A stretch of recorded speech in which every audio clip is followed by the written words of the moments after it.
policía examinó el interior del coche de Denise y no encontró huellas dactilares extrañas. El análisis de la rueda pinchada reveló que nadie había maniobrado con ella.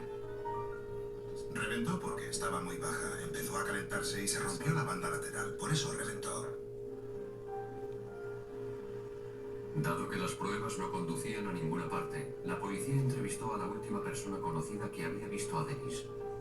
El chico que la acompañó la noche anterior, Robert Calvert.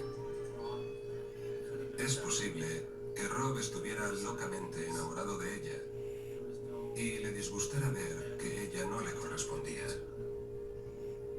La policía también investigó la relación de Denise con Steve Horrocks, el amigo que supuestamente iba a acompañar a Denise al concierto, pero que falló en el último momento. Steve Horrocks colaboró con nosotros, siempre nos daba cualquier información que le pidiéramos. La policía también siguió la pista de Ross, el viejo amigo con el que se encontró Denise en la cantina. Ross tenía una coartada. Aseguró que él no la siguió cuando ella le dejó en casa. Yo nunca perdí la esperanza de encontrarla viva. Pensamos en todo, incluso que tal vez tuviera un novio del que sus padres no supieran nada. Y hubiera abandonado el estado, fugándose con él. Desesperados al no encontrar pistas, los investigadores y la familia de Denise recurrieron a los medios de comunicación. Pensé en sacar una foto de ella para que la viera la gente y contar la historia. Los medios de comunicación se portaron muy bien, porque cada vez que descubríamos algo, allí estaban y lo emitían. O sea que la gente ya consideraba a Denise como una hija. Hicimos pins con una foto de Denise en las que decía "Rezad por Denise". Hicimos pegatinas que llevaban todos los coches patrulla y se repartieron por toda la comunidad. Se colocó un enorme cartel en la autopista 73 a la salida de Costa Mesa. Gracias a los medios de comunicación surgieron muchas pistas, la mayoría bien intencionadas, pero otras no. Nos llamaron algunos videntes que nunca sabían nada. Solo decían tonterías. No supieron decirnos absolutamente nada. Nos llamaron muchos chiflados. Nos llamó gente que lo que intentaba era sacarnos dinero. Durante 3 largos años, los Hoover vivieron un infierno, esperando saber algo, cualquier cosa sobre su hija. Siempre recordaré a Linda Geisler, nuestra jefa de detectives, porque ella siempre estaba en contacto con nosotros. Pasábamos horas junto al teléfono y dábamos un salto cada vez que sonaba, porque crees que va a ser la llamada que esperas. Y eso es lo que más me gustaba de Linda. Llamaba diciendo, ya me voy a casa, ¿no?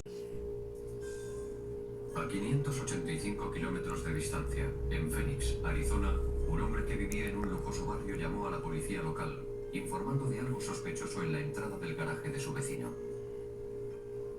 Era un camión Ryder con matrícula de California que tenía una alargadera que sobresalía por la ventanilla de atrás. El vecino dijo que el cable estaba enchufado a una toma de luz que había en un lateral de la casa. Lo que hubiera dentro del camión estaba conectado 24 horas al día.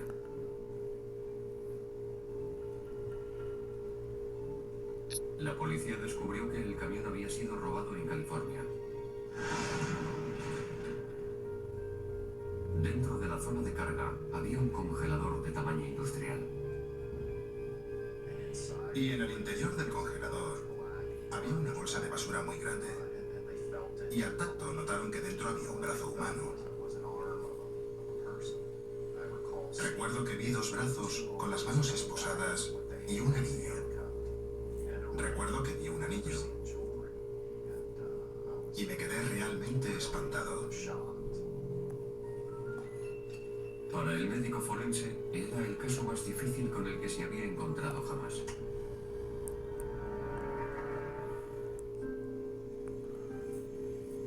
Durante el año anterior, un camión Ryder con un cuerpo humano dentro de un congelador había estado aparcado frente a la casa de John Famalaro, de 39 años, que era pintor y hacía pequeños arreglos.